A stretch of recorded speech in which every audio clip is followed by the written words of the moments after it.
It's been good like every other training camp, you know, fully focused, training hard, pushing myself to the limits, smashing PBs, just forever pushing myself.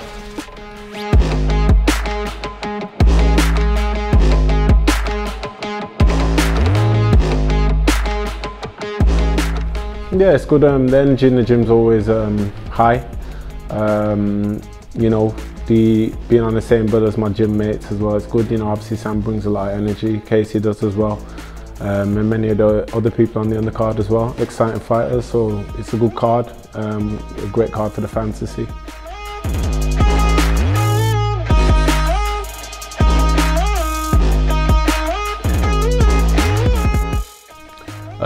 Yeah, I took my first defeat. Obviously, it's something I've taken hard. I'm someone who always visualises winning. You know, throughout all my training camps, throughout all my training, I don't train so hard to see anything less than a win. It's a fight I was winning.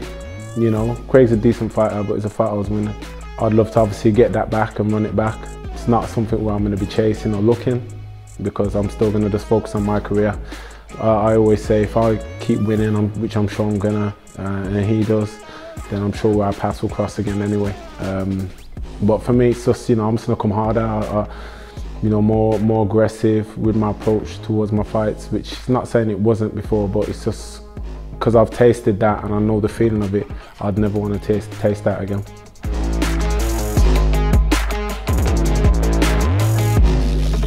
For me, it's just pushing myself. Not saying that I don't push myself, but you have to understand when you take any kind of knockback in life, you've got two things you can do. You can either get back up, you know, dust yourself off, come back on stronger and harder, or you can feel sorry for yourself and stay there. Obviously from the feeling, you kind of get to know why some people haven't got it in them to carry on. Some people quit, no matter what it is, or just give up from what they're doing, but I'm not that kind of fighter. You know, it fires me up even more. The fact that now these people, you know, they're disregarding and not actually putting me, you know, in the top tier, in the light heavyweight division. Now I'm not getting mentioned like that. It just influences me even more. So when I do smash through things, my next opponents and things like that, then, you know, I'm only going to get that rightful respect back or whatever. But again, I'm not focused on what the public think of me or anyone thinks of me. I'm just going to do right for myself first and foremost, my family, and obviously, you know, the Hennessy banner.